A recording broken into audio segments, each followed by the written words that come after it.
Hi there. So listen to this. Yesterday, an Ethiopian Airlines aircraft was flying to Somalia, and as it was approaching the capital Mogadishu, it was told to turn back with all the passengers to Ethiopia. So it turned back or turned around and went back to Ethiopia. The reason I'm going to tell you later why. Today again, Ethiopia reached out to Somalia, mostly because of that. What happened to the aircraft, and Somalia says that there's no talks unless Ethiopia retracts the Somaliland deal. So this deal is the bone of contention between these two countries, and I'm going to tell you what it means. So Ethiopia, which is a landlocked country, has signed a memorandum of understanding with the Somaliland, an MOU, and this deal grants Ethiopia access to sea for commercial traffic and also to construct a naval base that they are going to operate in Somaliland for a period of 50 years. In return, Somaliland will get a share in Ethiopian Airlines. Somalia reacted to this, and that's why they are doing what I just said. They reacted to this because they consider Somaliland a part of their territory. So Somalia considers Somaliland a part of its territory. It has reacted angrily to this MOU. They've described the deal as a clear violation of Somalia's sovereignty.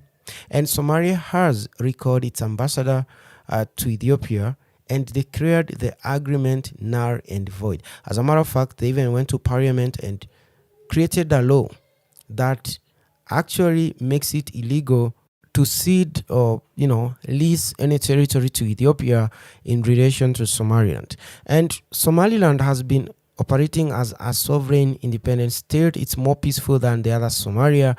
It has a very prosperous capital called Hargeisa. But a lot of international community do not recognize Somaliland as a sovereign state. The same way Taiwan in China is not recognized. As a matter of fact, Somaliland and Taiwan have a very close relationship, which pushes China to also have a closer relationship with the other Somalia in Mogadishu. And that's why earlier this week, the Chinese sent their Minister of Foreign Affairs or their emissary to Somalia to assure them of their support when it comes to this issue or this deal between Ethiopia and Somaliland. As for Ethiopia, they really need a port. The Prime Minister of Ethiopia says that if Ethiopia doesn't get access to sea, then it will trigger future conflicts. And they are serious about it, because after signing the MOU with Somaliland, the next day, the top commanders or the chief of staff of the two countries, that is Ethiopia and Somaliland, met in Addis Ababa to sign a military pact or a defense agreement. Basically, you can guess that these two countries are trying to have a security kind of pact where Ethiopia will come to the rescue of Somaliland in case it is invaded by Somalia, and vice versa. Somalia, on the other hand, has reached out to almost everyone. They have reached out to the African Union.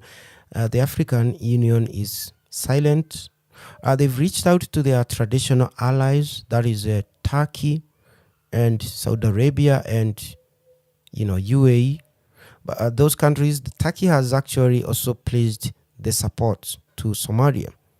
But bottom line is, most countries are very quiet on this issue. So it means Ethiopia is actually going to start constructing a port at this port called Berbera, which is on the Red Sea section of Somaliland. They're going to construct a port.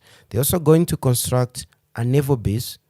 In other words, Ethiopia is going to have a navy, probably the most powerful navy in the region.